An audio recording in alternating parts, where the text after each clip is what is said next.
time goes by and we go, well, man, I didn't do anything. Mm-hmm. And then all of a sudden we reach the end of our life and we go, oh, I've wasted it.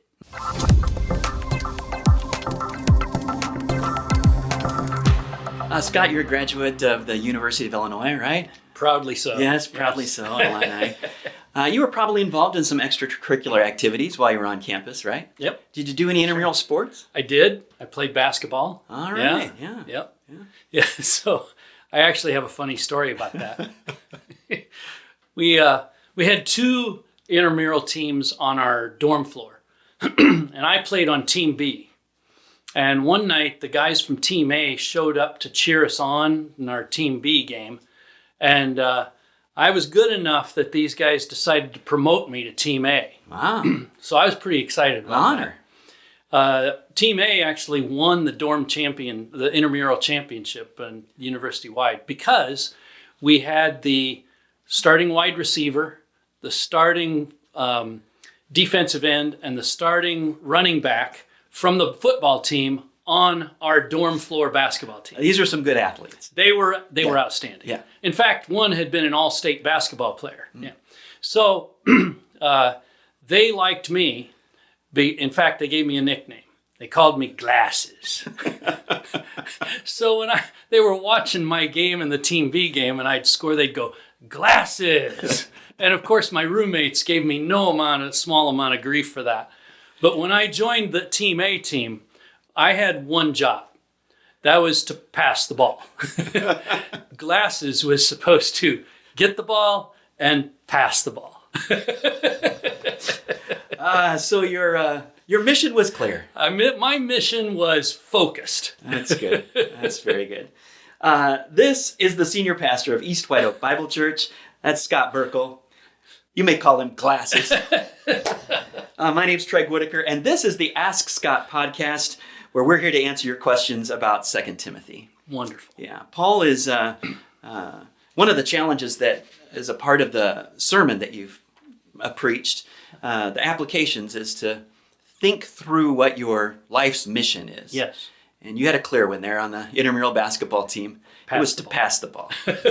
Pass the ball. Paul's mission is similar. Yes. In that he understood that his time here on earth was wrapping up, and it was time for him to pass the ministry along to young Timothy. Right. And you were preaching from 2 Timothy chapter 4, verses 6 through 9. And we've got some questions for you today. You ready? I'm ready. All right, let's start off in verse 6. Paul talks about being poured out. Yes. Is being poured out the same as being burnt out? Should we be one or the other of those? Yeah. So the language is one of Old Testament sacrifices, and the idea of it has the idea of death. So for sure in both you're being poured out to die, but burned out would have the connotation of kind of a negative connotation, right? That you're emotionally at an end, that there's some sense of disappointment, frustration perhaps, even anger, depression.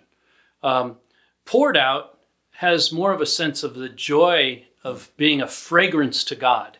And so I think that that's the image that Paul wants to say. I'm being poured out as a drink offering. It's a happy sacrifice, not because I'm enjoying the idea of being executed, yes, but because my life counted. Yeah, very good.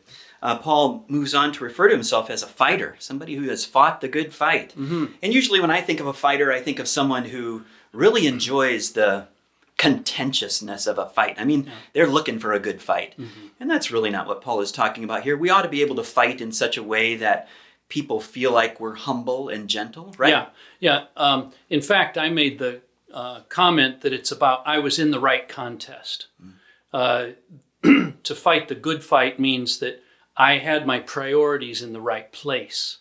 It's not about the contentiousness of a fight. The focus really isn't on the word fight as much as it is on the word good. I picked the right thing to be engaged in. This great battle for the souls of men and women and boys and girls, especially among the Gentiles. Paul knew that that was his mission. Yeah. I fought it. Are there things that Christians fight about that aren't really worthy of a fight? Yeah, your question's self-evidently answered, isn't it? We can have our priorities completely messed up, and to the extent that our ambitions are not godly ones, we're in the wrong fight, right? We're in the wrong contest. There's nothing worse than winning a wrong contest, right? To have exhausted oneself only to see that you're in the wrong battle. So, for example, there are people that are in a battle for materialism, and they'll even sacrifice the goodwill of their family in fights over inheritances or what have you, when in fact that's just such a worthless pursuit, and Yeah. Another sentence that Paul uses beyond fighting the good fight is finish the race. yes. Now, I understand that Paul was inspired when he wrote those words. Yes. But it seems like what Paul is communicating is not finished the race, but he's finished his leg of the race. He understands that it's a relay race and that his part of it is done, but he's passing it on to Timothy. How do we do that well? How do we pass the baton of faith well? Yeah. So it may be that he's talking about, I've finished the race of life, okay? But he knows that more goes on beyond his life, more goes on beyond the race of life for him. And so he's wanting to pass that on. That's why verse 5 talks about, do the work of an evangelist, fulfill your ministry, for I am being poured out as a drink offering. That if it doesn't get passed on, Christianity dies. And so there is obviously there's the sovereign hand of God over all of that. But the fact is, from the standpoint of human responsibility, Paul sees keenly the importance of passing on the faith and the mission to others. So fought the good fight, finished the race, kept the faith. Yeah. The faith being this group of... like body of truth. Yes, the doctrinal foundation of Christianity. Faith. Yeah, I think certainly that it does have that in mind. I kind of see it as twofold. Kept the faith means he did preserve the faith once delivered for all the saints, as Jude describes it. But also, subjectively, he held true to Christ. So that kept the faith means just not only did he protect the body of truth, he kept it in the sense of embracing it his whole life long. In reference to the keeping of the body of truth, this idea of keeping, does it leave room to evolve in your understanding of doctrine? That is Paul saying, don't ever change your mind about anything ever as it relates to a biblical doctrine? Yeah. Well, that if that were the case, it would mean that our initial beliefs were inerrant, and that's not true. So Paul himself, after he was converted, spent some time of study and was discipled, so that you'd have to say that he probably changed his views, certainly changed his view about, is Jesus the Messiah, right? And so, of course, there's ways in which we grow as Christians in our understanding. But hidden in your question is also a warning. There are times where people, quote unquote, grow, and what they mean is they call it growing, but what they're really doing is becoming more and more skeptical of the truth. So there's people that, for example, will at one point embrace the Bible, embrace its truths, and then say, oh, I've really grown beyond that. Well, that's not growth. That's deterioration. That's denial of the faith. So yes to growth, no to growth that actually turns out to be denial. Right. Yeah. One of the things that you made clear is the importance of reward as a motivation. Yeah. Paul talks about it here, about a crown. Yep.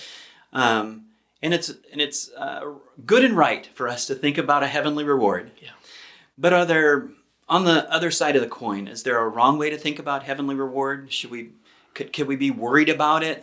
Yeah. How do I get it? Is mine going to be big? How am I going to relate to the rest of heavenly reward? Is there a wrong way to think about reward? Yeah. I commented on two of them. One is thinking that there's a works-based righteousness that gets us right with God. That's one wrong way. And then the super humble attitude that just says rewards don't matter, that is also a denial of biblical teaching. I suppose that there's ways in which we could get over-fascinated by reward. When in fact our affection and attention should be on the glory of God and the wonder of Christ and his salvation. Certainly this is the attitude of the elders in Revelation chapter 5. They lay their crowns at his feet and say, "Worthy is the Lamb." Not that the crowns are not important, or that they didn't, in some sense, they're theirs, right? But the focus and the affection is for Christ. Yeah. And these crowns are reserved for people who love his appearing, look forward to his appearing, right? Yes. I don't know if you've ever heard this sentiment, maybe not in these exact words, but this sort of sentiment that, yeah, I'm looking forward to Jesus coming back, but boy, I hope it's not too soon. You know, I've got plans. I've got stuff to do. I want to get married, or for instance, want to have children, or I have different things. Are these people? Is that evidence that they don't really love the appearing of the Lord? I would say that probably isn't the case. Okay. I think that more is a demonstration of immaturity. That is, they don't have a vision that's big enough of what the glories of heaven are going to be. What they do have is a vision, a clear picture of what the joys of this life are. They have no idea of what's ahead. And the longer a person is a Christian and the more that they experience life, what I have seen is that the more a person grows in their Christian walk, the less the things of this earth have attention, affection, and the more the glories that are ahead draw them. Yeah. One of the applications that you made today was a personal mission statement. Yeah. And you encouraged us to take some time before the Lord, seeking God and what he would have us do, where he would have us go, who he would have us be, right? The question, I guess, is God's will for us something like finding a needle in a haystack? Is that what you're suggesting, that we need to seek God for this particular thing that he's calling us to do? Yeah. This deals with how to know God's will. And first, in general, we need to think about God's will in terms of what's very clear and known. And that's in the Bible, right? And so I think that the first step is to say, are there areas of my life where I'm not living in accord with the known will of God? Let's start there, But then I also think that God calls people to different things, and it doesn't necessarily mean that he's going to have an audible voice, or that you're going to notice that it's the dot or the needle, or, this is the thing for which I made you. Some people get that.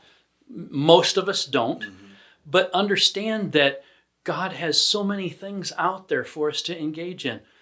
The children's ministry this summer, right? You're probably not going to hear in a dream or a vision, go do this. But it may be that God wants you to do that. And you should pray and say, is this something that the Lord has for me? I'm really glad that out of the many things that our church folks are engaged in, not everybody's called to the Pregnancy Resource Center ministry. Not everybody's called to the various hunger ministries that people are engaged in here at East White Oak. But I'm glad that there's some from our fellowship that do have that sense of calling, right, to it. And maybe not in a sense of, wow, I heard from God, as much as it is, well, that's available. I'm interested. I have some abilities I can offer. I know it's not outside of what the revealed will of God is in his word. Yeah. So what I was asking people to do is just give more thought to it, because otherwise what happens is we do nothing. Yes. And that's the worst, right? Because then what happens is time goes by and we go, well, man, I didn't do anything. And then all of a sudden we reach the end of our life and we go, oh, I've wasted it. Mm. And so my appeal was to not do that. Yeah, very good. Thanks, Scott. Oh. We have looked today at some of the last words of the apostle from the last letter that we have from him. Yep. And you have joined us for the Ask Scott podcast. We look forward to you joining us again when we will answer your questions about 2 Timothy.